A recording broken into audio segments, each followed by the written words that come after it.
Alors, je tiens à remercier énormément, je dirais, notre cher invité, Monsieur Si Mohamed Haïchar, qui a accepté volontiers l'invitation sans aucune hésitation. Alors, je tiens aussi en fait à préciser pour nos chers étudiants que dans cette période de... Ouais. Alors que dans cette période de, effectivement, alors que dans cette période de transition, nous restons à vos côtés en choisissant pour vous une sélection de webinaires qui portent sur des thématiques d'actualité, éclairées par l'expertise de notre communauté scientifique, en l'occurrence notre invité de marque, Si Mohamed Haïchar, et mon co-animateur, le professeur Daoui, sous bien entendu la supervision des praticiens, en l'occurrence le docteur, expert comptable et commissaire aux comptes Saïd Shakir et bon nombre de nos collègues, chacun en son nom. Ils sont là avec nous et je les invite à prendre la parole pour un échange constructif. Alors, le webinaire d'aujourd'hui est consacré à la gestion fiscale de l'après-Covid. Et oui, en fait, on se permet en fait de penser à l'après-Covid. Je suis de nature une personne qui aime beaucoup se projeter dans le futur. Et, c'est dans ce contexte-là qu'on va traiter cette thématique, je dirais, de l'après-Covid-19. Bon, certes, la crise sanitaire n'est pas encore finie, hein. Il faut dire que les mesures sanitaires prises par les pouvoirs publics ont été extrêmement importantes et nous ont permis, Dieu merci, d'épargner des pertes de vie importantes. Mais il ne faut pas oublier non plus que cette crise, cette pandémie sera lourde de conséquences, tant économiques, financières que sociétales, malheureusement.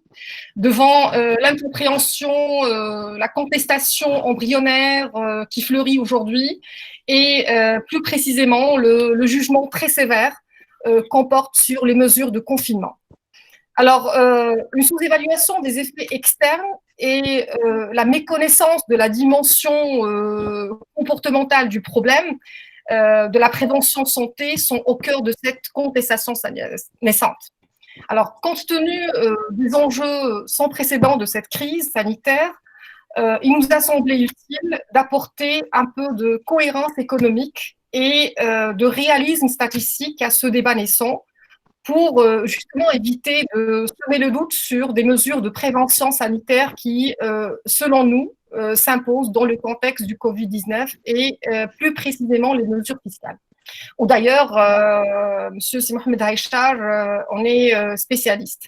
Alors, sans trop tarder, je vais en fait laisser la parole à Si Mohamed Haïchar qui va nous faire part de son analyse de la situation. Donc, Si Mohamed, la parole est à vous. Je vous remercie. Merci Madame Achor, merci Sidawi. Donc bonsoir tout le monde, chers étudiants. Donc je suis ravi d'être parmi vous aujourd'hui pour vous éclairer un petit peu sur tout ce qui est aspect juridique, fiscal, social et comptable après le confinement, Inch'Allah, même pendant la période du confinement. Bien sûr, cette crise sanitaire a donné naissance à plusieurs implications, aussi bien sur le plan juridique, sur le plan fiscal, sur le plan social et sur le plan comptable. Et on va essayer aujourd'hui de faire une petite synthèse sur tout ce qui a été pris comme mesure au niveau du comité de veille ici au Maroc, aussi bien également au niveau du CNC, c'est-à-dire le Conseil national de la comptabilité, et toutes les décisions qui sont prises également par les organismes sociaux, en l'occurrence la CNSS, et également tout ce qui est circulaire de la DGI, qui ont essayé avec tous les moyens nécessaires de s'adapter avec la situation pour donner naissance à un certain nombre de circulaires qu'on va essayer de développer au niveau de cette séance. Donc, je vais commencer dans un premier temps au niveau des implications sur le plan juridique et essentiellement, je vais me focaliser au niveau de ce webinaire sur l'aspect relatif à l'approbation des comptes et l'arrêté des comptes au niveau essentiellement de la société anonyme. Parce que, comme vous le savez, la société anonyme représente la forme de société le plus développée en tant que société de capitaux et le plus compliqué en matière de droit des affaires. Et donc, on va réserver la partie juridique juste pour la présentation de tout ce qui est aspect juridique en matière d'arrêté de compte et d'approbation des comptes au niveau de la SA. Par la suite, on va voir un petit peu le volet fiscal, c'est-à-dire la partie fiscalité relative un petit peu aux dons qui sont accordés par les sociétés ou les établissements publics, également l'indemnité d'assistance à la famille et son traitement fiscal et toute nature de contributions qui sont réalisées pendant cette période de confinement et leur traitement fiscal. Également, on va voir un petit peu l'aspect social qui est relatif un petit peu au contrat de travail, comment ils sont traités pendant cette période, les congés, comment il faut les traiter également, tout ce qui est indemnité forfaitaire qui était également octroyée par la CNSS à un certain nombre de salariés et comment ils sont traités sur le plan social. Et puis, on va voir à la fin le traitement de toutes sortes de dépenses qui ont été effectuées pendant cette période sur le plan comptable et comment il faut passer les écritures comptables correspondantes. Et donc, je vais commencer dans un premier temps pour ne pas tarder sur le volet juridique. Donc, je commence dans un premier temps par la réalité de compte. Donc, comme vous le savez, il y avait le projet de loi numéro 2720 qui a prévu un petit peu la mise en place de dispositions assez particulières pour le fonctionnement des organes d'administration au niveau des SA pendant cette période. Et donc, comme vous savez, il y a deux natures de SA. Donc, vous avez les SA à conseil d'administration et puis vous avez les SA à directoire et conseil de surveillance. Et donc, pour s'adapter avec cette période de confinement, les organes de gestion peuvent être réalisés actuellement par visioconférence. Bien sûr, pour s'adapter avec la période de l'état d'urgence sanitaire. Donc, le conseil d'administration actuellement, comme on peut le constater, on peut le réaliser par visioconférence.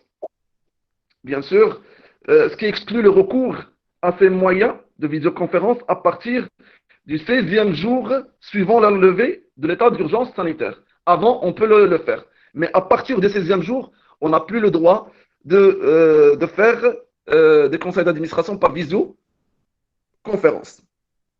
Et par référence toujours aux articles 1 et 2 du projet de loi numéro 2720, les sociétés qui clôturent leurs comptes au 31 décembre 2019, ils ont le droit, bien sûr, de faire des conseils d'administration, d'organiser plutôt des conseils d'administration avec la visioconférence. Bien sûr, les sociétés qui vont clôturer leur compte au-delà du 31 décembre 2019, ils sont appelés à arrêter leur compte un petit peu plus tard, c'est-à-dire en dehors de la période de l'état d'urgence sanitaire. Ils n'ont pas le droit de bénéficier de ces dispositions assez particulières. Donc, le projet de loi numéro 2720, il prévoit que les états de synthèse, à savoir provisoires de l'exercice 2019, seront présentés au conseil d'administration pour en délibérer dans un délai maximum, et je signale ça, dans un délai maximum de 15 jours francs après la levée de l'état d'urgence sanitaire. Donc le délai il est très important. Parce qu'au-delà du 15e jour franc, vous n'avez plus le droit d'organiser par visioconférence tout ce qui est conseil d'administration, bien sûr. Par conséquent, la tenue de la réunion du conseil d'administration relative à la validation de ces états de synthèse doivent avoir lieu dans comme je viens de le signaler, dans 15 jours maximum. Les PV, parce que comme vous savez, chaque conseil d'administration, il donne naissance à un PV à la fin. Ils doivent indiquer, les PV de réunion des conseils d'administration doivent indiquer obligatoirement que la réunion a eu lieu par moyen de visioconférence. C'est-à-dire au niveau des PV, des conseils d'administration, sur le plan juridique, ils doivent signaler au niveau des PV comme quoi la réunion a eu lieu par visioconférence. Ces PV doivent signaler également et faire état de tout incident technique relatif à la visioconférence. C'est-à-dire s'il y a des interruptions, s'il y a des problèmes pendant les réunions des conseils d'administration, il faut le signaler au niveau des PV. Et ça, c'est signalé au niveau de l'article 50 bis de la loi numéro 17/95, telle qu'elle a été modifiée et complétée. La tenue des réunions d'arrêté de compte par visioconférence nécessite quand même l'accord unanime des administrateurs et des actionnaires. C'est-à-dire, avant d'organiser les conseils d'administration par visioconférence, il faut au préalable avoir l'accord, à notre avis, unanime des administrateurs et des actionnaires. Et bien sûr, ce qui est très important à signaler à ce point-là, c'est que la signature électronique, elle est permise pour tous les documents juridiques, aussi bien le PV du conseil, le PV des assemblées générales, et ainsi de suite.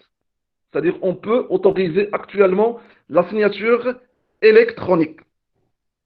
Bien sûr, comme vous le savez, le PV du conseil doit être signé par le président et par au moins un administrateur.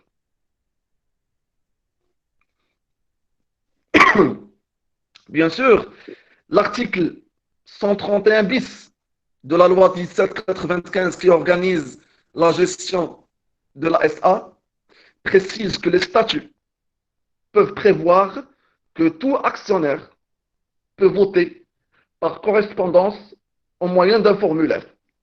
C'est-à-dire on peut organiser le vote pour la prise de décision au niveau des conseils et ainsi de suite par correspondance au moyen d'un formulaire. Bien sûr, le formulaire, ils doivent être signés par la personne en question. Et comme je viens de le préciser, lors de la réunion, c'est-à-dire il faut que les modalités de tenue de réunion par visioconférence doivent être signalées dans les lettres de convocation qui sont envoyées aux membres qui vont assister au conseil. Il faut leur signaler comme quoi la réunion doit avoir lieu par visioconférence. Étant donné que la réunion du conseil se tiendra de manière virtuelle, il n'y a pas lieu d'établir une feuille de présence.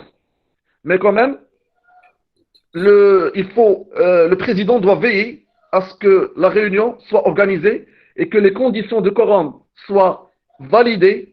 Et bien sûr, s'il y a possibilité d'avoir des copies d'écran ou des photos de toutes les personnes présentes afin d'assurer leur identification. Je dis photo plus le nom. C'est-à-dire les personnes qui vont participer à la visioconférence, on doit avoir leur nom et leur photo avec des captures d'écran. Et bien sûr, dans le cadre de la loi 9408 relative à la protection des données des personnes physiques à l'égard du traitement des données à caractère personnel, il faut procéder de la manière suivante. Comme je viens de dire, il faut indiquer dans la lettre de convocation que la réunion fera l'objet d'un enregistrement. Et ça, c'est très important. Dans la lettre, il faut mentionner comme quoi on va enregistrer la réunion. Parce que ce sont des données personnelles quand même. Et on n'a pas le droit de faire ce qu'on veut. La deuxième des choses. Donc, la deuxième des choses, il faut que la personne physique donne son consentement d'une manière claire et incontestable à la collecte et à tout traitement de ces données. C'est-à-dire que les personnes qui vont participer, il faut qu'ils donnent leur accord, comme quoi ils sont d'accord pour tout type, ils sont d'accord pour tout type de traitement de données. Troisième des choses, il faut avoir une autorisation préalable de la CNDP. Lorsque les données, ils vont porter sur un certain traitement qui sont énumérés par la loi, tels que le numéro de CIN et les données sensibles. Dans ce cas, lorsque la réunion sera organisée, on doit avoir une autorisation préalable de la CNDP, qui est la Commission nationale qui traite les données à caractère personnel. C'est-à-dire parce que dans ce cadre, on doit avoir l'autorisation préalable de cette commission.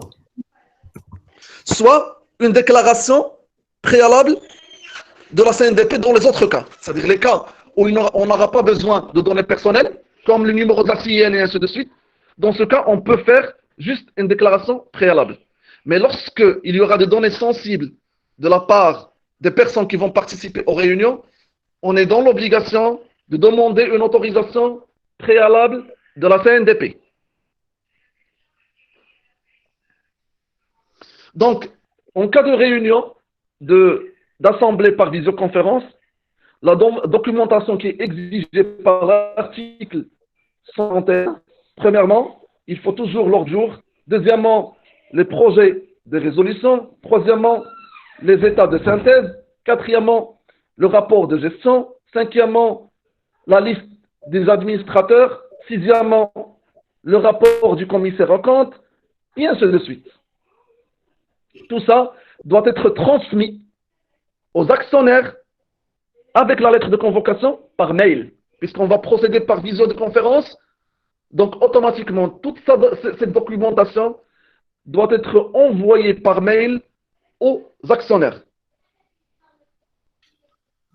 Et ce qui est important à signaler à ce niveau-là, et pendant toutes les réunions, il est possible de partager les documents à lire ensemble, séance tenante, via le partage d'écran. Donc, on peut le faire, c'est-à-dire pendant toute la séance, on peut partager des écrans d'un certain nombre de documents. Donc, le PV qu'on doit élaborer et qui est relatif à la réunion du conseil ou de l'AG doit indiquer les moyens qui sont utilisés par la visioconférence. Et ainsi de suite. Donc, le secrétaire de la séance, il est normalement chargé de l'enregistrement automatique et électronique des délibérations de la réunion. Et bien sûr, il est recommandé de faire appel à des personnes qui ont une bonne connaissance en informatique pour s'assurer de la présence des participants pendant toute la durée de la réunion et la supervision des enregistrements pour ne pas avoir des problèmes juridiques par la suite. Une fois que le PV est établi, il est transmis automatiquement par courrier aux membres du bureau pour mise en signature. Donc ça, c'est grosso modo les éléments qui sont relatifs à la tenue des assemblées ou des conseils d'administration pendant la période du confinement d'une manière synthétique et brève. Maintenant, je vais voir avec vous les mesures qui sont prises sur le plan fiscal. On va voir ensemble les mesures qui sont prises sur le plan fiscal pendant cette période de confinement. Donc, la première mesure, il y avait la suspension de tout ce qui est contrôle fiscaux et tout ce qui est ATD, c'est-à-dire les avis tiers détenteurs. Toute nature de contrôle fiscal, elle est suspendue pendant la période de confinement. La deuxième des choses,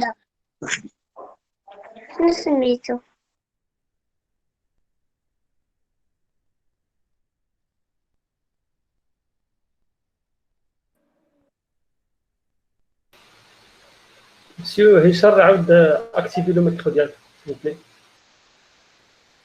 Donc j'ai dit, la première mesure d'ordre fiscal, c'est la suspension de toute nature de contrôle fiscal. Et tout ce qui est ATD, c'est-à-dire ce sont la possibilité qui est donnée à l'administration fiscale de prendre les sommes dues à l'administration fiscale directement des comptes bancaires. Tout ça, elle est suspendu pendant la période de confinement. La deuxième des choses, c'est la possibilité de déduire fiscalement les dons qui sont accordés au fonds spécial de gestion de la pandémie. C'est-à-dire les sociétés qui ont donné des dons au fonds spécial de gestion de la pandémie, ils ont le droit de les considérer comme des charges déductibles fiscalement. La troisième des choses, il y a l'exonération, selon l'article 57 du CGI, et la circulaire plutôt, numéro CI 878 du 21/4/2020 de la DGI, il y a l'exonération de l'indemnité d'assistance à la famille. L'indemnité d'assistance à la famille, c'est quoi? C'est l'indemnité qui est octroyée aux salariés qui sont en arrêt de travail pendant cette période de confinement. Il y a l'exonération. Mais j'aimerais bien signaler avec vous un point qui est très important. Maintenant, on dit qu'il y a l'exonération de l'indemnité, mais à quelle hauteur? Parce que la circulaire, il n'est pas très précise là-dessus. Est-ce qu'on a le droit de donner tout le salaire aux salariés? Quelle est la partie qui est exonérée? Est-ce que seulement c'est les 2000 dirhams ou parce qu'au niveau de la circulaire, on dit que c'est 50% de salaire net moyen. Normalement, est-ce que l'autre partie, lorsqu'on donne plus que la moitié, est-ce que c'est la totalité de l'indemnité qui sera imposable ou on garde toujours 50% qui est exonéré et c'est seulement le complément qui sera imposable? Donc, il y a toujours une ambiguïté là-dessus. Et donc, c'est à la DGI normalement de publier une nouvelle circulaire pour éclairer cette partie-là. Parce que les gens, ils sont un petit peu confus là-dessus. Si on donne tout le salaire qui excède 50%, qui est exonéré selon la circulaire, est-ce que c'est la totalité qui sera exonérée ou seulement le complément? La troisième des choses, sur le plan fiscal, il y aura le report, ou il y a eu le report des échéances des obligations fiscales jusqu'au 30 juin 2020 pour les entreprises dont le chiffre d'affaires de l'exercice 2018 est inférieur à 20 millions de dirhams, à savoir la déclaration du résultat fiscal, le paiement du complément de l'IS et puis le versement du premier acompte de l'IS. Mais concernant la TVA et les autres impôts retenus à la source, ils ne sont pas concernés par ce report. Donc c'est juste les échéances, des éléments que je viens de citer. Mais tout ce qui est TVA et tout ce qui est impôt retenu à la source, ils ne sont pas concernés par ce report. Puis après, il y a le report de l'échéance de la déclaration annuelle des personnes physiques qui le souhaitent du 30 avril au 30 juin. Et ça concerne aussi bien les revenus professionnels qui sont déclarés selon le régime net réel ou le régime net simplifié, ainsi que les revenus agricoles. Ça concerne un petit peu l'aspect fiscal. Maintenant, pour tout ce qui est aspect social. Premièrement, il y a la suspension de paiement des cotisations sociales à la CNSS de la période du 1er mars au 30 juin, mais bien sûr pour les entreprises qui sont déclarées en difficulté, en respectant les critères, sans paiement de majoration de retard. Ça, c'est la première mesure d'ordre social. La deuxième des choses, octroi d'une indemnité forfaitaire pour les salariés dont l'employeur est déclaré en difficulté selon les critères qui sont fixés par le décret d'application numéro 2-20-331.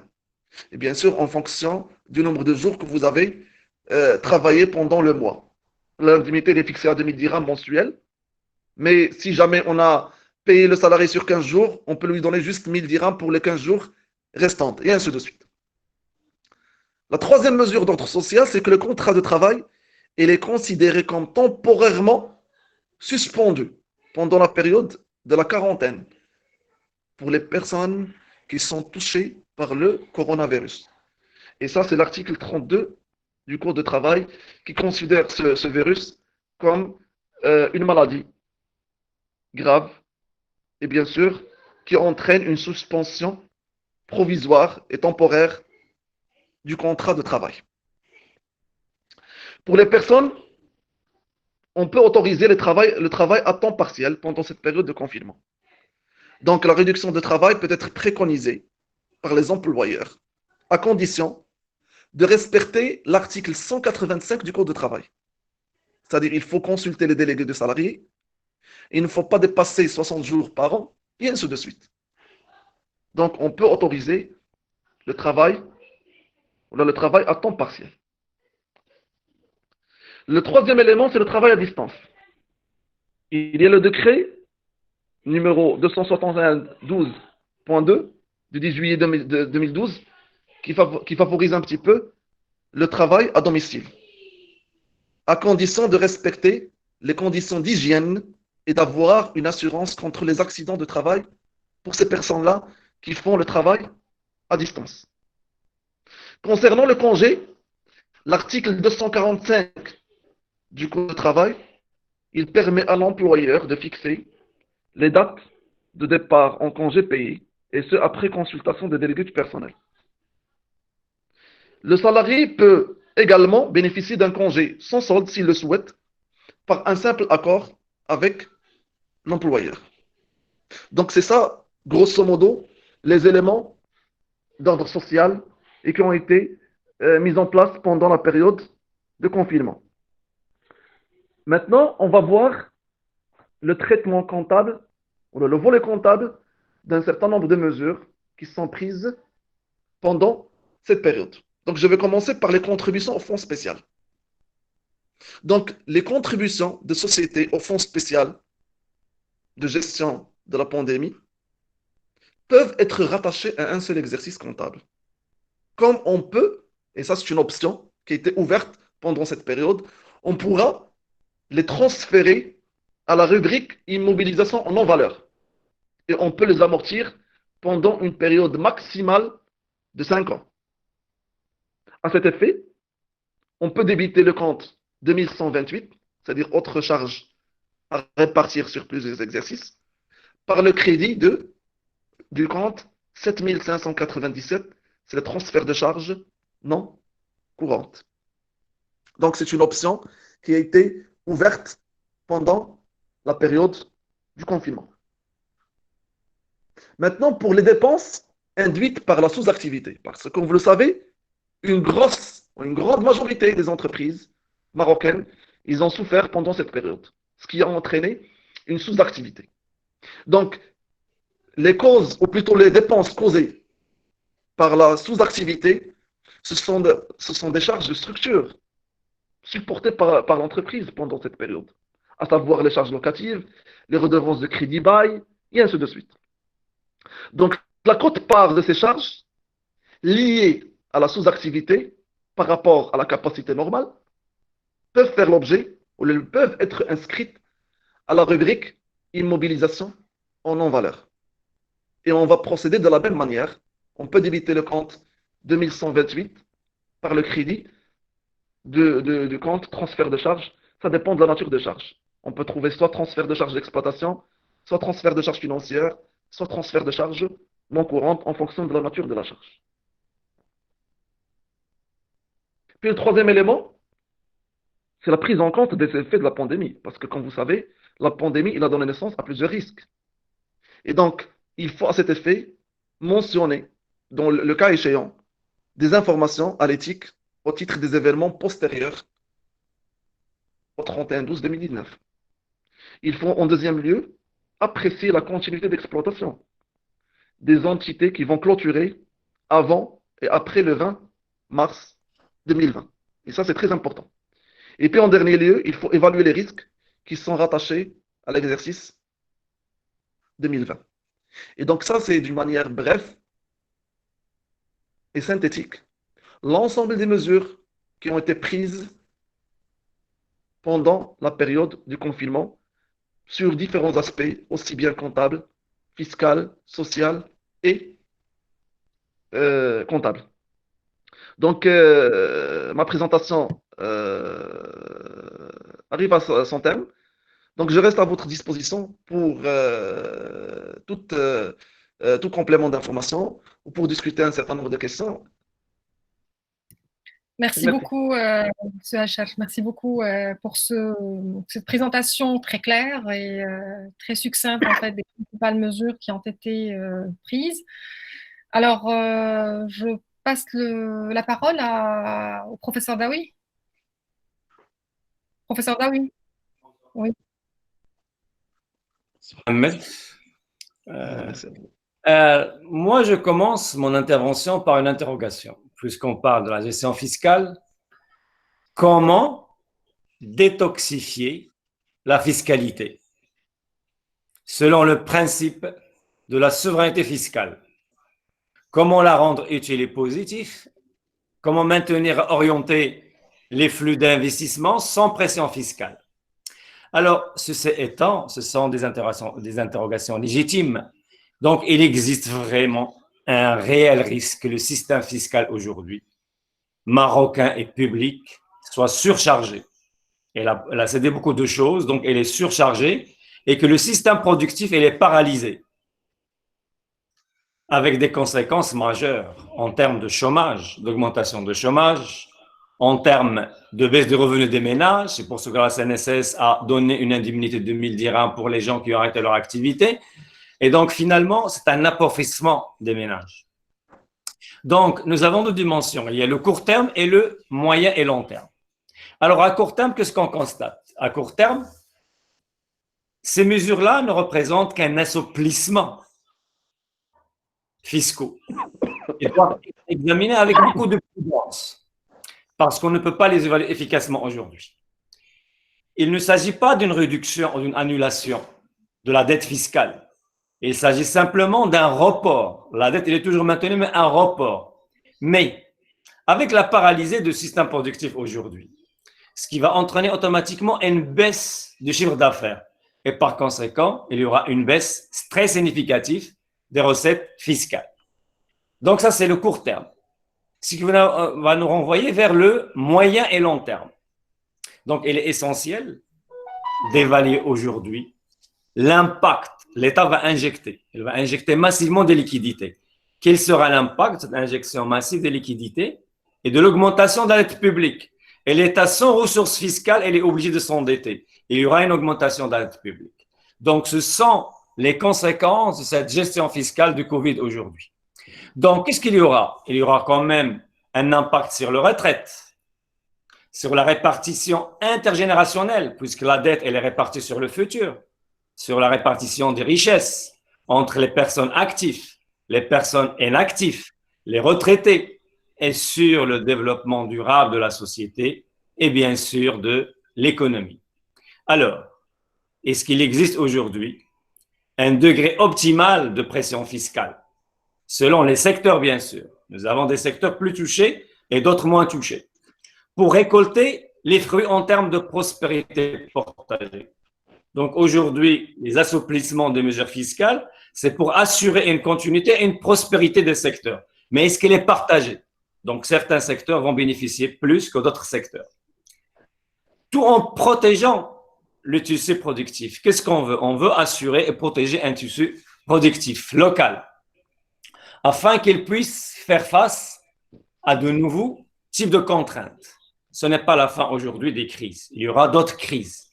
Mais qu'est-ce qu'on va mettre en place pour faire face aux crises futures? Et quel sera l'impact probable sur la production et les méthodes de travail qui ont changé? Et vous l'avez bien indiqué au départ, même au niveau des conseils d'administration aujourd'hui, ils tiennent des vidéoconférences. Et donc, toute la méthode de travail, la gouvernance globale des entreprises se trouve impactée et il va changer. Donc, l'impact, est-ce qu'il est probable, est-ce qu'il est durable? Et vous l'avez bien dit, précisé, après le 16e jour, il faut arrêter de faire de vidéoconférences. Pourquoi arrêter? Il faut-il pas plutôt, si c'est une bonne démarche, il faut l'adapter et la généraliser plutôt que l'annuler à partir du 6e jour à la fin du confinement. Donc, mais aujourd'hui, la crise a révélé deux points importants. Elle a révélé le coût du système de santé et de l'éducation.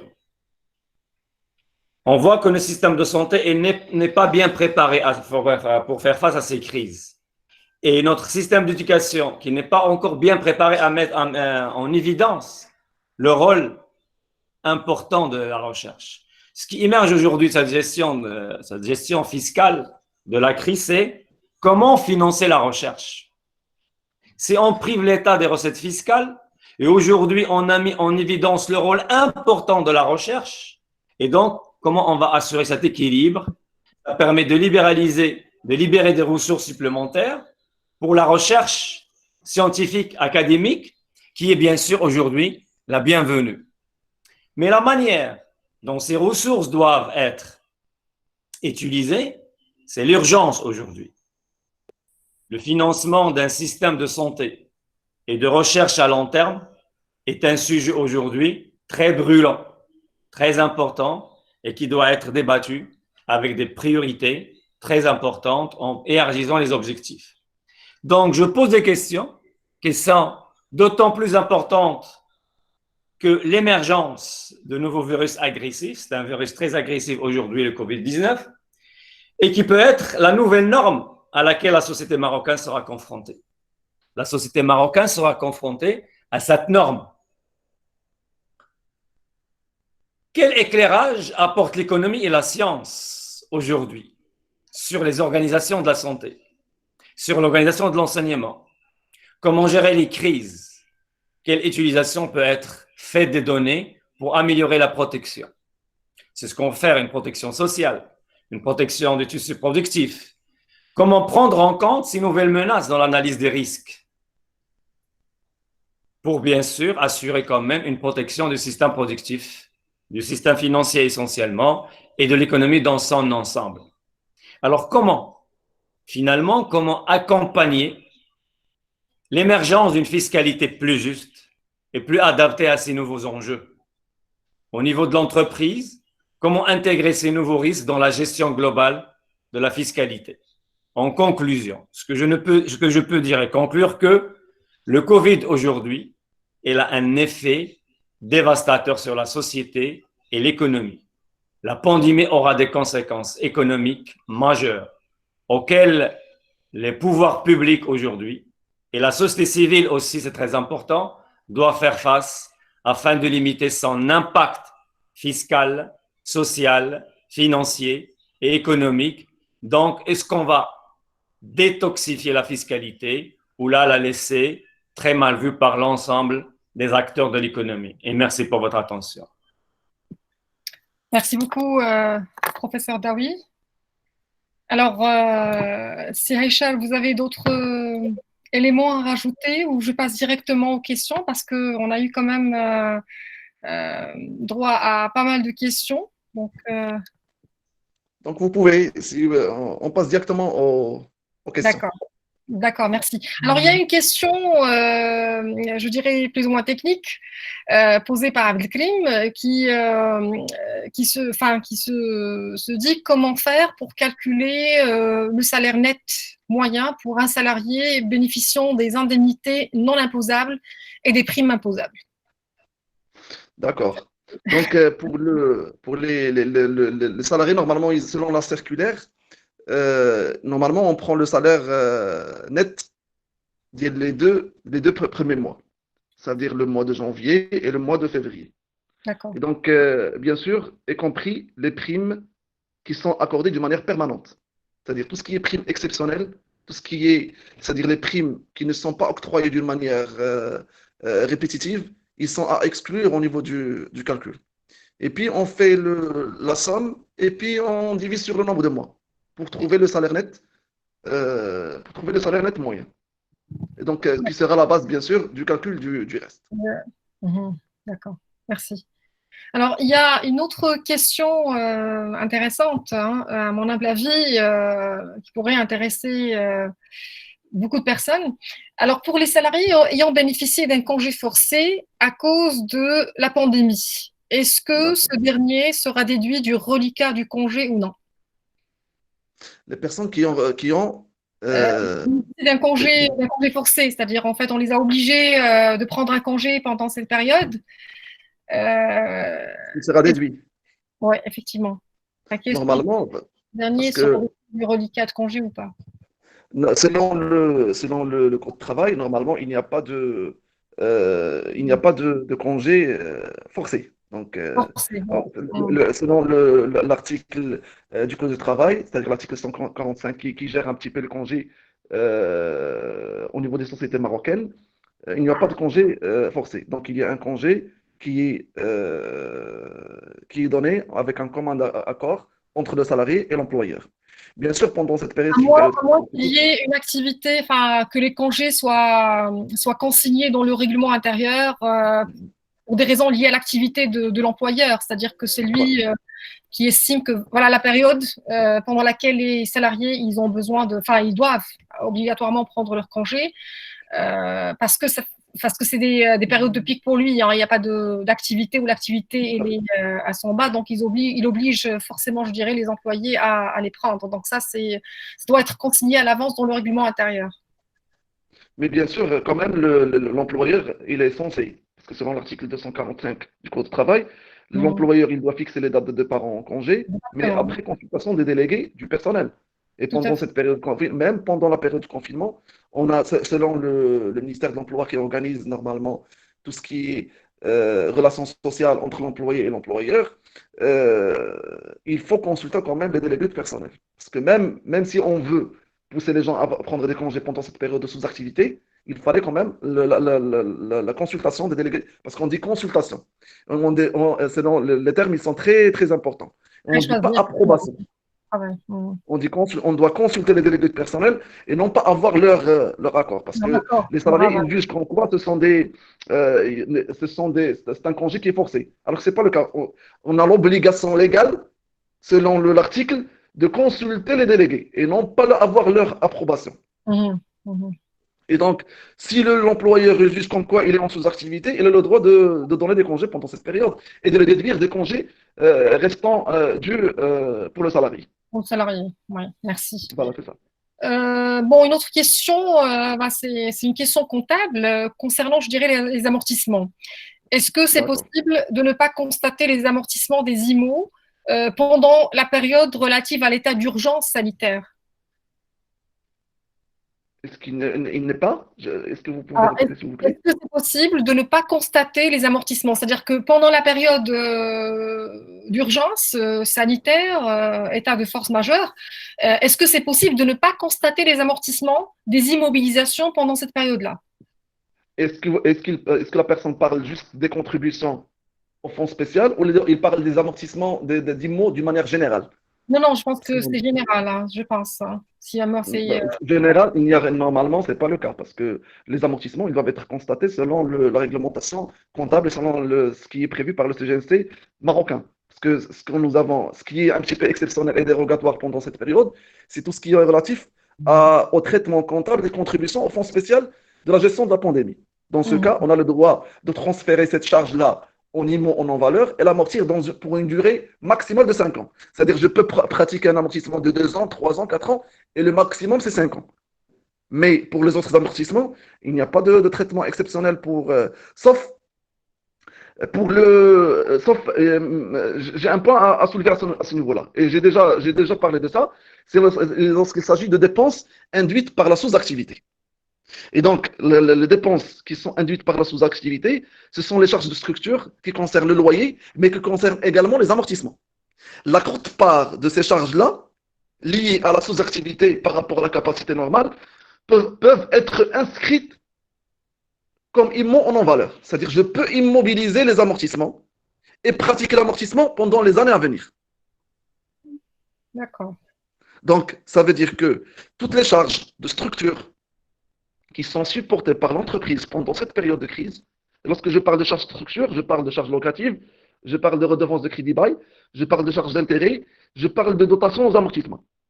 La quote-part de ces charges qui sont liées à la sous-activité, parce qu'il faut faire un calcul quand même, par rapport à la capacité normale de l'entreprise. On peut les immobiliser et pratiquer l'amortissement pendant les années à venir. C'est-à-dire, on a cette possibilité-là. Elle a été offerte comme mesure dérogatoire pendant cette période de confinement.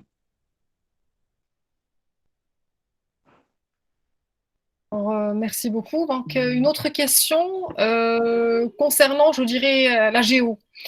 Alors, elle est posée par Siagnao, que je salue d'ailleurs. Est-ce que, je dirais, pour la GE, pour une SARL, une SARL, dont les détenteurs de parts sociales sont hors Maroc, est-ce que la tenue de l'AGO, elle est aussi, enfin, elle est obligatoire? Pour les détenteurs de parts qui sont hors du territoire marocain. C'est territoire marocain. Donc, ils peuvent la faire par visioconférence parce que maintenant, on peut faire la géo et il y a la signature électronique. Donc, c'est-à-dire, on peut organiser l'Assemblée générale ordinaire sans aucun problème par visioconférence avec la présence des personnes et on peut, et même les PV, etc., ils sont signés il y a la signature électronique. Donc, ça ne pose aucun problème. Justement, c'était la deuxième partie de sa question parce que pour lui, il vous dit en fait, est-ce que c'est autorisé aussi pour la SARL ou uniquement pour les SA? C'est autorisé juste pour les. Non, c'est autorisé également, même. C'est autorisé également pour la salle. Donc, il n'y a pas de distinction, quelle que soit la forme juridique de la société. De la société, en fait, on peut la tenir pour l'AG. D'accord, merci. Oui. Alors, combien de générations pensez-vous qui vont payer les conséquences de cette pandémie? Alors là, cette question. C'est une question qui est générale, mais quand même. Ouais. Alors, combien de générations?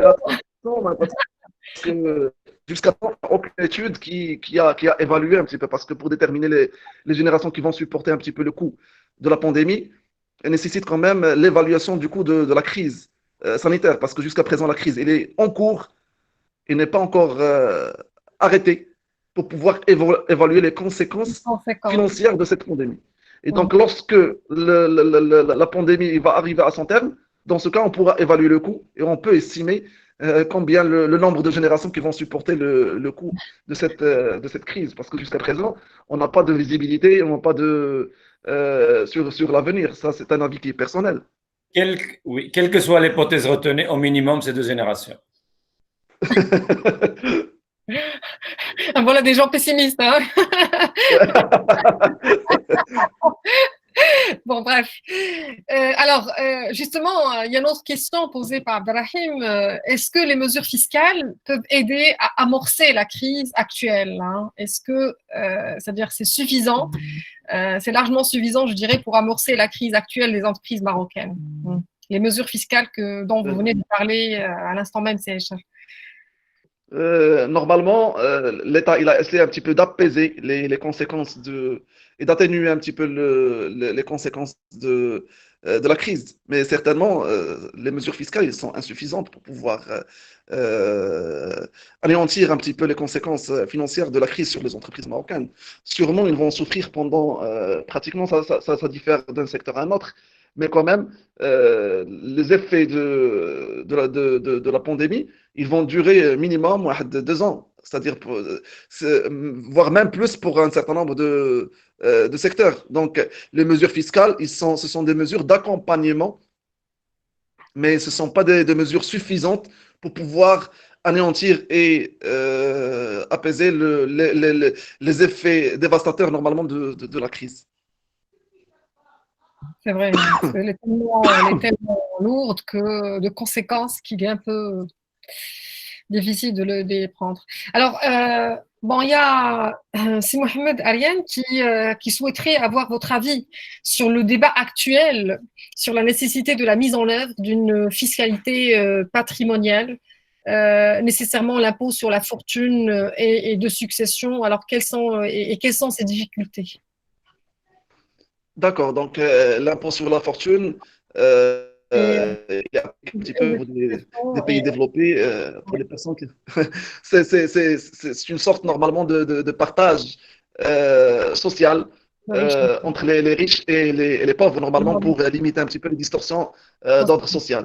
Effectivement, dans les pays développés, on trouve par exemple en France et dans un certain nombre de pays européens, effectivement, il y a l'impôt sur la fortune. Et donc, les personnes les plus riches, ils payent cet impôt pour aider un petit peu la trésorerie de l'État, qui est censée normalement réinvestir ces sommes-là auprès d'autres. Effectivement, si on arrive à l'appliquer au Maroc, on va essayer un petit peu, parce que vous savez, l'effet de la crise, il est dévastateur même sur l'État marocain. Parce que vous savez, tout ce qui est maintenant, les recettes fiscales, ils vont diminuer parce qu'il y a le report des échéances fiscales et même les entreprises, ils se trouvent actuellement, une grande majorité de PME, dans l'incapacité de payer quoi que ce soit. Ni IS, ni acompte, ni complément, ni rien du tout. Et donc, automatiquement, les recettes fiscales de l'État, ils vont diminuer avec une valeur qui est certainement très importante. Et donc, automatiquement, les caisses de l'État, ils seront vidées. Et donc, l'existence ou le développement d'un certain nombre d'une nouvelle méthode de taxation, ou comme la mise en place de l'impôt sur la fortune, il va certainement aider dans le renflement des caisses de l'État, surtout avec la réduction fiscale. Mais quand même, il va rester insuffisant pour pouvoir normalement remettre les choses sur pied. Et le problème le plus, c'est-à-dire les difficultés qu'on va trouver, c'est, vous savez, le Maroc, on travaille toujours avec l'espèce, donc on ne peut pas évaluer la fortune des gens. Parce qu'il y a toujours le volet qui est relatif un petit peu à la maîtrise des fortunes des gens. Parce que si on veut calculer un impôt sur la fortune, on doit obligatoirement maîtriser la fortune des gens, pouvoir accéder à un impôt qui est juste. Malheureusement, puisqu'on fonctionne toujours avec un système financier qui se base sur l'espèce, donc on n'arrive pas à déceler effectivement les sommes réelles et les fortunes réelles pour taxer les riches. Et donc, l'effet de cet impôt, il va rester, à mon avis, il va rester vraiment dérisoire sur les caisses de l'État, même si on veut l'appliquer réellement. Oui, merci, CHA. En fait, une autre question posée par Rim, quel impact le confinement a-t-il sur l'appréciation des critères de résidence fiscale? Le confinement sur les critères? Les critères de résidence fiscale. J'ai pas bien compris. Est-ce qu'il parle de la territorialité ou quoi? Oui. Alors normalement, en temps normal, la résidence fiscale, ça pose la moitié de l'année dans un pays. Alors, lorsqu'on est obligé de passer, parce que les frontières sont fermées, bah, je pense qu'il n'y a pas de revenu que ce qu'on va imposer. Une résidence fiscale, ça veut dire on tire profit d'une situation. Généralement, c'est de 365 divisé par 2, ça fait 283. 3,5. Là, la loi, c'est 183 jours. La résidence fiscale dans ce pays-là. Mais généralement, lorsqu'on tire profit de cette situation, aujourd'hui, les gens qui sont confinés dans d'autres pays, bah, ils supportent un coût de confinement. Et je ne pense pas qu'on va poser la question de résidence fiscale. Aujourd'hui, ce qu'il faut savoir, c'est les attitudes. Toutes les attitudes des personnes supportent que nous sommes capables aujourd'hui de faire preuve d'une certaine rationalité dans l'arbitrage. L'arbitrage entre quoi et quoi? Entre les sacrifices des plaisirs. Le confinement, c'est quoi? On est en train de sacrifier nos plaisirs à court terme et le bénéfice des conséquences dans le futur. Tout cela, il est soumis à l'incertitude. Même avec 3 mois de confinement, on n'est sûr de rien du tout. Donc, cette incertitude, ce genre de décision, le présent et le futur, ça s'entremêle. Donc, il y a quand même l'erreur du jugement, elle est là. On ne peut pas apporter des réponses exactes, on ne peut qu'apprécier la situation actuelle. Mais les erreurs du jugement sont là et l'incertitude, elle plane sur nous. Elle plane sur tout le monde. Il n'y a pas de vision. Donc, bientôt, je donne l'exemple, la levée du confinement dans 3 jours, hein, on est dans 5 jours, mais on n'est pas sûr. Il n'y a pas de visibilité. Donc, tout dépend du déroulement des choses et des conséquences de la chose aussi. Et donc, les questions, c'est les comportements d'addiction. Aujourd'hui, le confinement a montré qu'il y a des comportements d'addiction. L'addiction a plusieurs éléments. Il y a le tabac, l'alcool, la drogue, les jeux vidéo, etc. Et tout le monde est privé de ces éléments-là. Et donc, comment on va expliquer ce biais d'incohérence temporelle qui va conduire les individus, quels que soient confinés dans leur pays ou dans d'autres pays, c'est la même chose, c'est une contrainte, hein, c'est quelque chose qui est imposé, qui n'est pas voulu par les gens et qui permet de faire réaliser les bénéfices dans le futur. Et le futur, on veut une relance économique. Cette relance ne dépend de quoi? Ne dépend de ces comportements-là. Est-ce que maintenant on va vers les complémentarités? Est-ce qu'on va vers l'essentiel, etc. Certains secteurs vont peut-être se rattraper, d'autres secteurs ne peuvent pas se rattraper. Je rappelle l'habillement, je rappelle les jeux vidéo par exemple. L'électronique, oui, on va se rattraper sur l'électronique. on va se rattraper sur certains éléments. Mais sur d'autres secteurs, on ne peut pas se rattraper. Il y aura beaucoup de faillites aussi. Il y aura beaucoup de faillites. Et donc, hélas, bien sûr, nous sommes souvent des naïfs devant ces crises. Donc, ces crises ne sont que des naïfs. On accepte tout. Où est l'information correcte? Pour moi, personnellement, je suis naïf dans cette situation-là. Je comprends. Et d'ailleurs, les gens disent, c'est des complots, etc. C'est des choses qu'on a montées, etc. Mais on est naïf.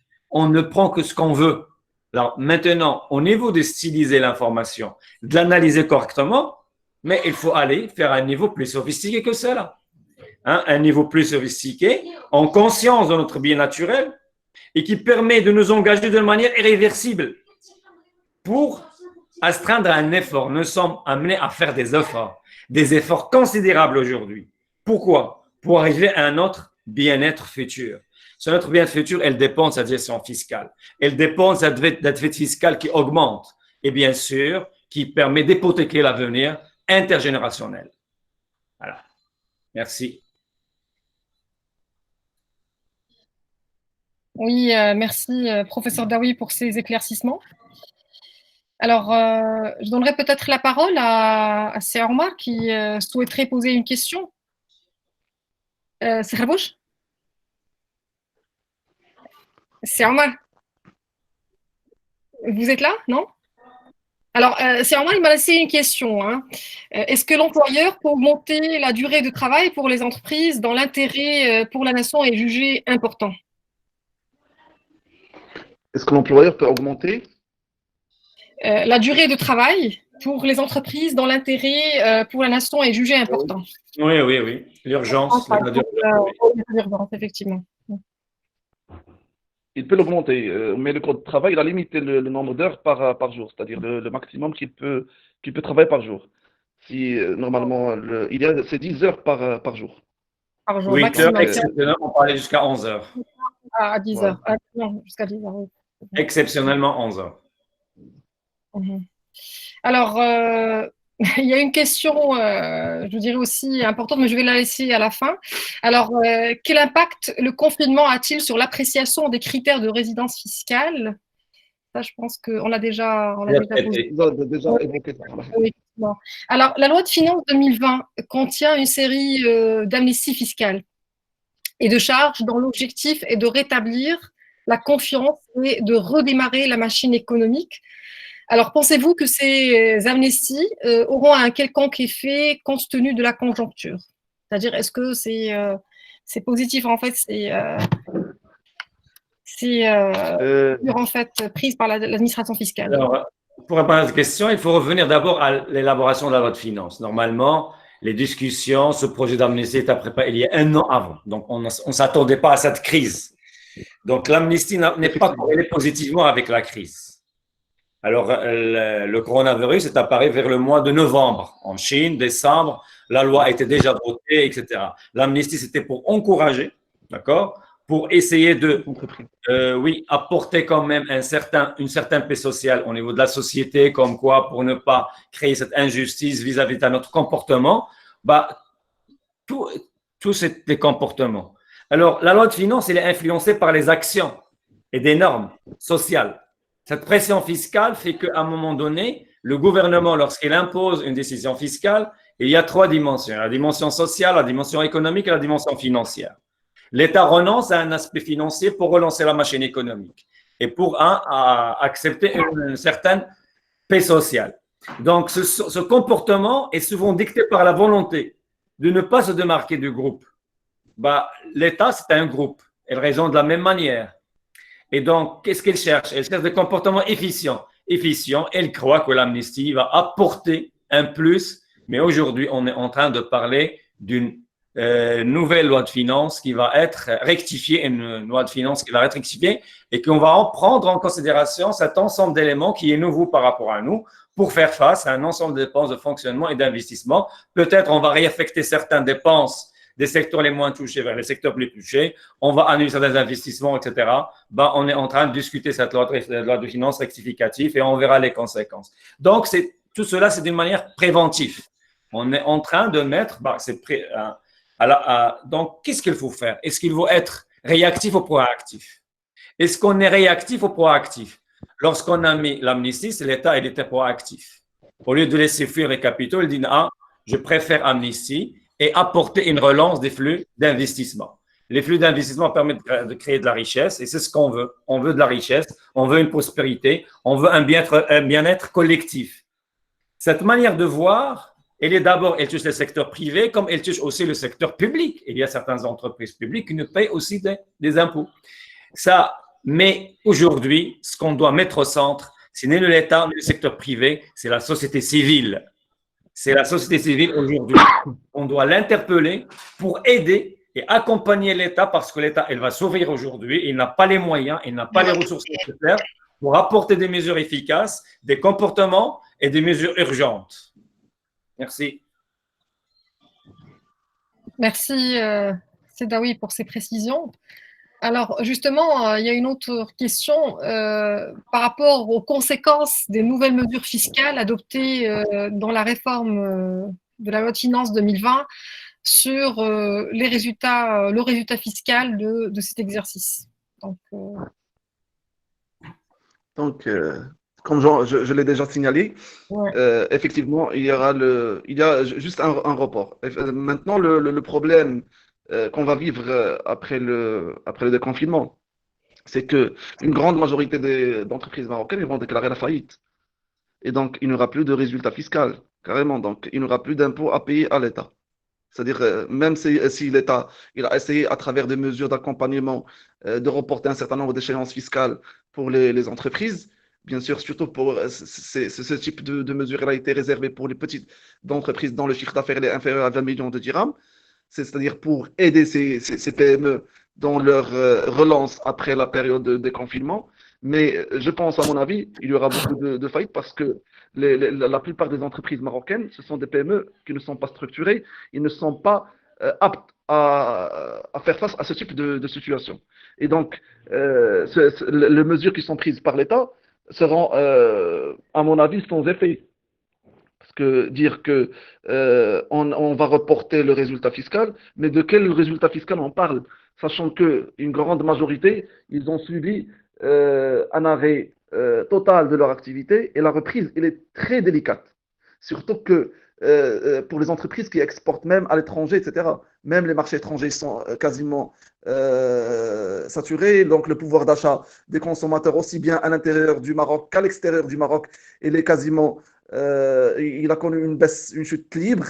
Et donc, comme je l'ai déjà signalé au départ, il y aura pendant les deux prochaines années, il y aura une souffrance totale au niveau dans la plupart des secteurs économiques marocains. Et donc, parler de résultats fiscaux n'a pas de sens parce que la plupart des résultats fiscaux, ils seront, pour les personnes qui vont arriver à subsister, ils seront déficitaires. Donc, il n'y aura pas d'impôt à payer sauf la cotisation minimale.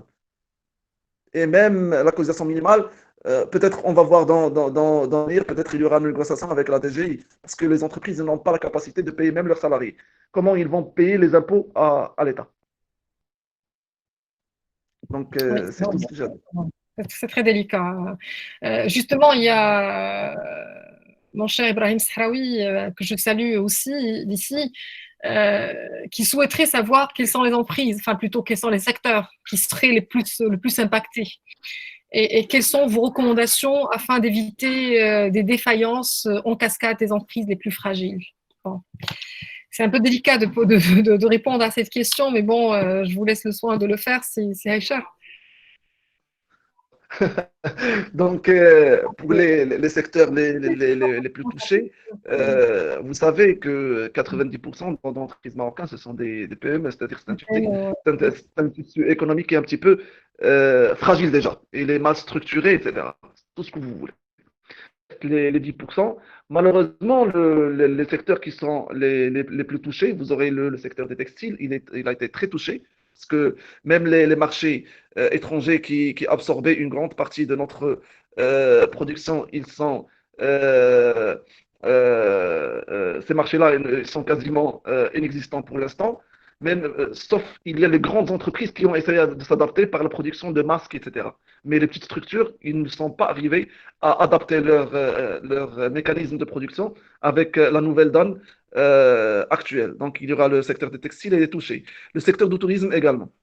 La plupart des Marocains, maintenant, avec le confinement, il n'y aura pas de vacances. Et donc, même si les hôtels essaient de se préparer pour peut-être pour de laisser un petit peu de se préparer pour la saison d'été pour les touristes marocains, mais je ne pense pas qu'il y aura de tourisme. D'ailleurs, pendant toute cette période-là, les hôtels sont quasiment fermés. Et le mois 7 et le mois 8, il est très proche. Et donc, je ne pense pas qu'il y aura de vacances cette année. Donc, le secteur tourisme sera très touché par la crise. Et vous savez qu'il est une source très importante de devises pour le Maroc. Ça, c'est en deuxième lieu. Donc, c'est un secteur qui sera. Donc, les secteurs les plus touchés, à mon avis, ce sont ces deux secteurs-là. Pour le reste, je n'ai pas assez de données pour pouvoir juger les conséquences de cette crise-là sur les autres secteurs et dire voilà, ce sont des secteurs qui sont affectés ou non. Merci CHL, mais en fait, oui, vous avez raison. Tout à l'heure, j'étais en train de regarder une émission sur France 2, justement après la reprise, ils ont essayé de voir quels sont les secteurs, qui ont pu voir une relance en fait après le déconfinement. En fait, tous les secteurs sont touchés, hein, et effectivement, votre analyse elle est aussi vraie pour l'étranger.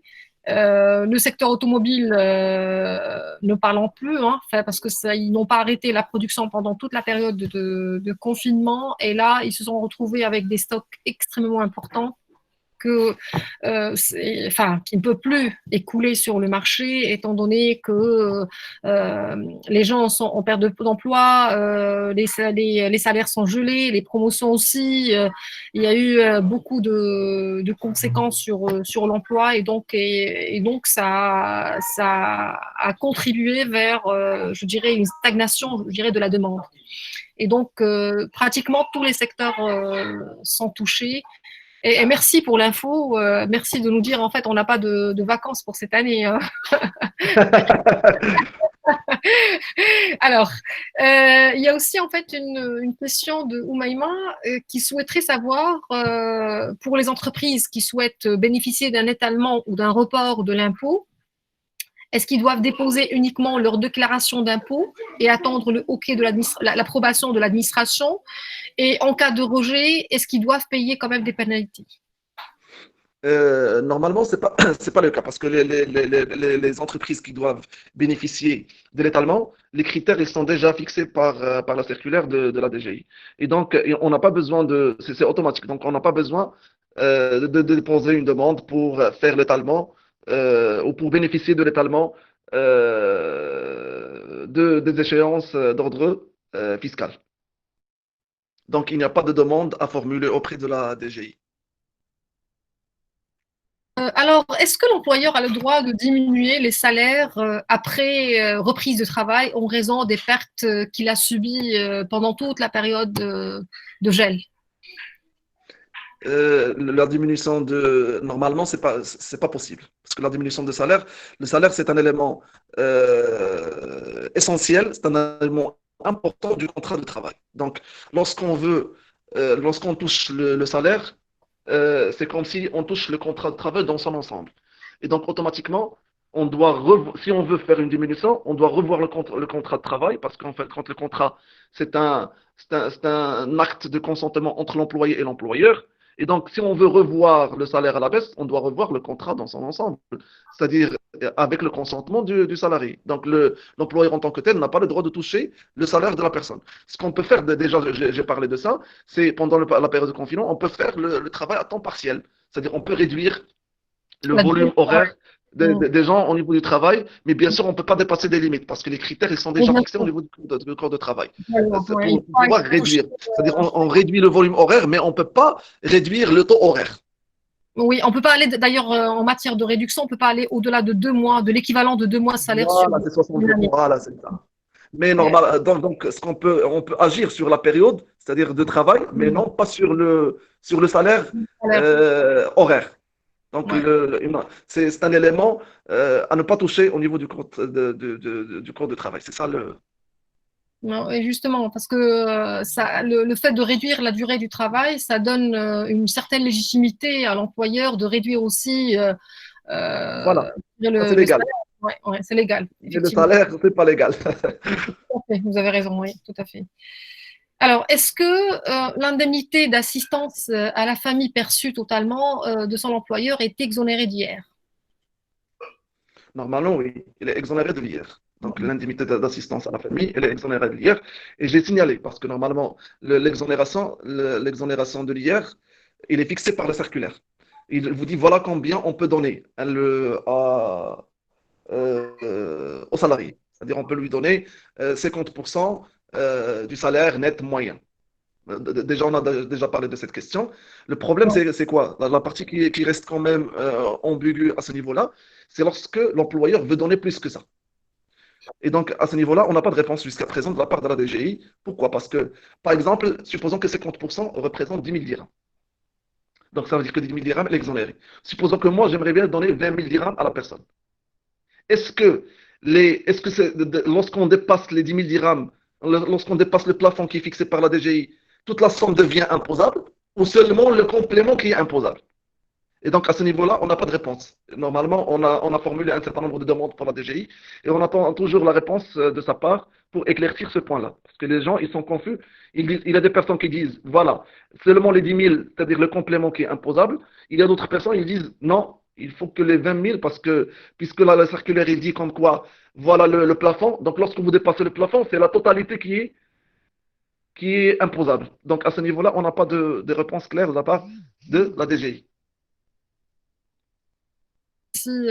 Merci beaucoup, CHL. Alors là, il y a une question pour M. Daoui. M. Daoui?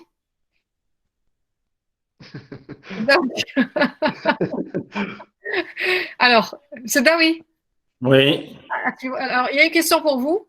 À l'heure du déconfinement, que faut-il faire pour se protéger face aux futures pandémies? Alors là, c'est. Comment? La question, c'est quoi? Alors, à l'heure du déconfinement, que faut-il pour se protéger face aux futures pandémies? C'est même chez pandémie, mais bon, quand même, il faut toujours. Voilà, c'est une question de comportement. C'est une question de comportement. Et là, pour faire le lien entre la finance, je vois qu'il y a beaucoup d'étudiants de finance, ce qu'on appelle le comportement de passager clandestin. Il ne faut pas le généraliser. Ça veut dire qu'il faut que le comportement individuel soit responsable. Ne jouez pas sur l'effet de meute, ne soyez pas sur le mimétisme, ne soyez pas sur le banc de moutonnier. Donc, les autres ont fait, je fais. Non. Un comportement individuel doit être raisonnable pour essayer d'apporter quand même les effets attendus du déconfinement. Un déconfinement, ça veut dire quoi? Ce n'est pas le retour à la vie normale. Votre vie, il y aura l'après-Covid. L'après-Covid, c'est d'abord à faire face avec certains éléments, certaines contraintes, des situations sociales, une protection, un comportement pas exemplaire, mais quand même un comportement différent avant le Covid. Après le Covid, et au cours du Covid, on a appris à changer. Tout le monde a appris à se poser des questions et à changer face à cette pandémie. Donc, il y avait l'avant-Covid. Au cours du Covid, ça fait 3 mois qu'on est confiné quand même. On s'est adapté pour éviter les effets psychologiques, etc. Et après le confinement, ça va être, c'est pas une liberté totale. Le confinement, c'est quoi? Le confinement et déconfinement. Est-ce que c'est une liberté privative? Non, ce n'est pas une liberté privative.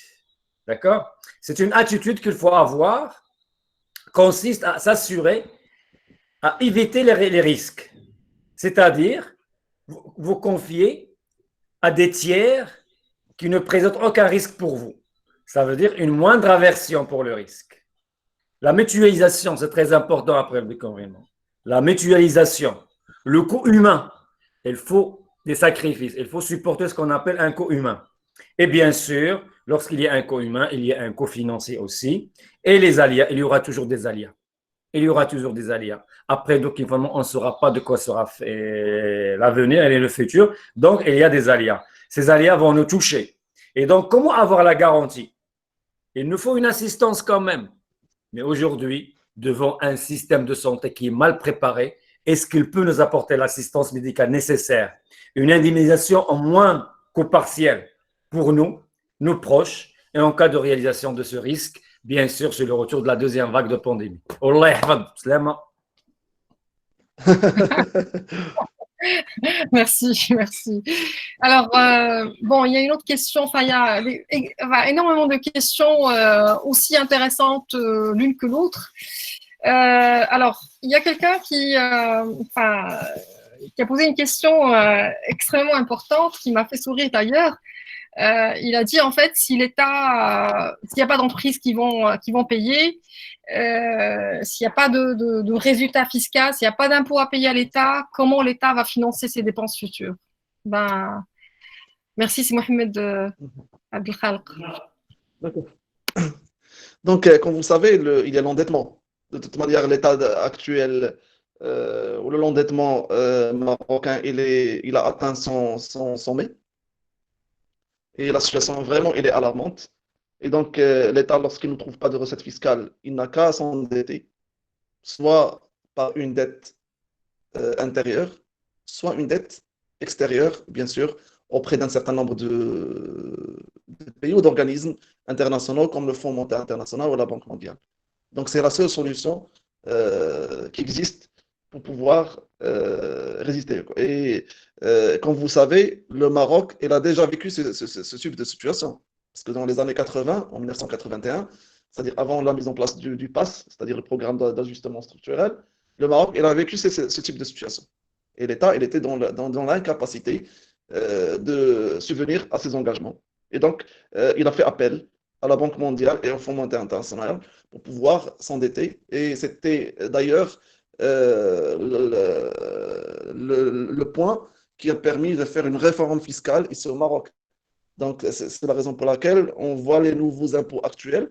Ils émanent de ce qui était préconisé par la Banque mondiale et le Fonds monétaire international à l'époque. C'est-à-dire tout ce qui est IS, IR et TVA, ils ont été mis en place après la mise en place du PAS. Et donc, si le Maroc n'arrive pas à subvenir à ses engagements, il sera dans l'obligation de contracter de nouveaux emprunts extérieurs. Et donc, on peut s'attendre, bien sûr, à des réformes fiscales douloureuses. Et bien sûr, et ça, il a été déjà signalé par le gouvernement, les années à venir, c'est-à-dire les lois de finances des années à venir, ce sont des lois de finances d'austérité. C'est-à-dire que le Maroc, il va adopter une politique d'austérité à tous les niveaux. C'est-à-dire il y aura une réduction de dépenses publiques. Et bien sûr, on va essayer avec tous les moyens d'augmenter les recettes fiscales. Maintenant, comment on va le faire? Ça, c'est une question qu'on va voir dans l'avenir, bien sûr. Oui, alors justement, je vais enchaîner avec une question qui a été posée par Naïm. Il vous dit en fait, le gouvernement, il est en train de préparer un projet de loi de finances rectificative pour intégrer justement l'impact du Covid sur l'économie nationale et pour en fait amorcer la relance. Alors, selon vous, quel est le bon timing pour adopter ce texte de loi et pourquoi? Je pense qu'on va finir parce qu'il y a quand même… Oui, allez-y.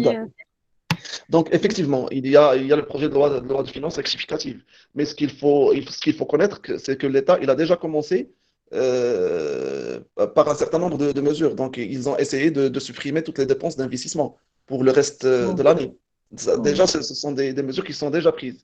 Ça, d'une part. Et même les dépenses de fonctionnement, ils ont un petit peu essayé de les limiter. Et ça, on le ressent dans tous les secteurs. C'est-à-dire même les dépenses de téléphone, les dépenses de déplacement, des responsables, etc. Tout ça a été supprimé du budget. Donc, ça vous montre un petit peu et ça nous donne une idée générale sur la tendance de la loi de finances rectificative. Maintenant, le bon timing, le gouvernement n'a pas le choix. C'est-à-dire le bon timing, il faut l'appliquer le plus tôt possible parce que c'est pas un choix, c'est une obligation. Donc, ils ne sont pas devant un choix pour pouvoir choisir le bon timing pour appliquer la loi de finances rectificative parce que les mesures, ils ont commencé à les mettre en place. Donc, la loi de finances, c'est une conséquence et non pas c'est un cadre juridique tout simplement qui constitue la base de ces décisions-là. Le fait de geler les promotions à tous les niveaux, ça c'est un exemple qui montre les mesures qui ont été prises par l'État. Ils n'ont pas… Ouais. limiter les recrutements également. Donc, Ouais. il n'y a pas de recrutement, et ainsi de suite. Exactement, tout à fait. Oui. Oui. Merci. Alors, je ne sais pas s'il y a, je dirais, bon, il y a des questions, mais je trouve qu'ils étaient redondantes quand même, donc c'est pour ça que je ne les ai pas posées. Donc, je ne sais pas s'il y a d'autres personnes qui souhaiteraient poser des questions. Ils peuvent demander la main et puis ils peuvent poser directement leurs questions au professeur Aïchar et au professeur Daoui aussi. Donc, je pense qu'on a puisé notre réservoir de questions. Donc, on est quand même à 1h30 de débat. Hein. Donc, le temps nous a pris, on a dépassé quand même le timing prévu. Donc, je vous remercie, c'est Mohamed Aïchar, pour votre intervention. Je remercie également professeur Daoui pour les éminents Merci à vous. investissements que vous avez pu nous faire pendant ce webinaire. Donc, je vous laisse un petit mot. C'est Aïchar, c'est Daoui. D'accord. D'accord. Donc, Merci. donc, c'est un plaisir pour moi de partager avec vous toutes les mesures qui ont été prises par le gouvernement et ainsi que les autres administrations pour s'adapter avec cette période de confinement.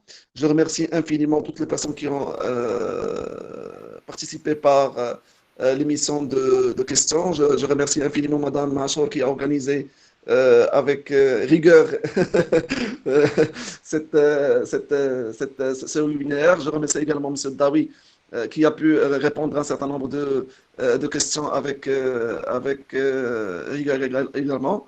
Et on souhaite la multiplication de ce type d'initiatives pour pouvoir partager le maximum d'informations avec les étudiants.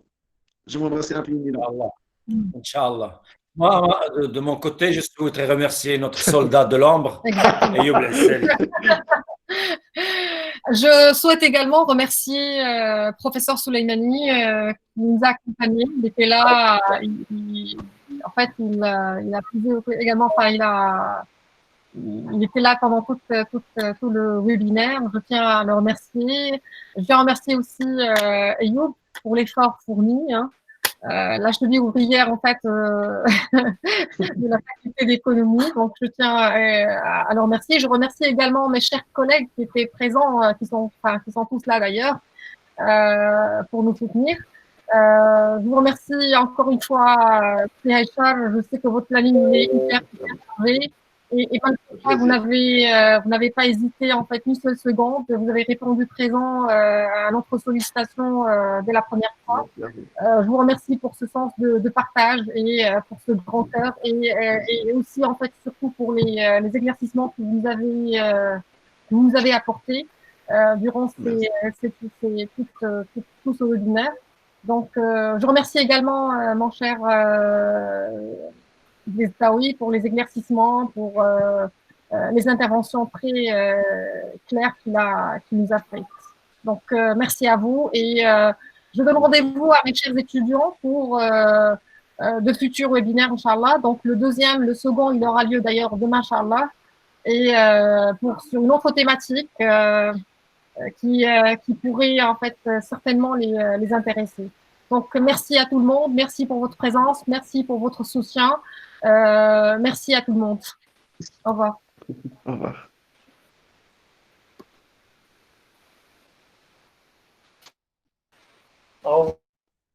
Au revoir. D'accord.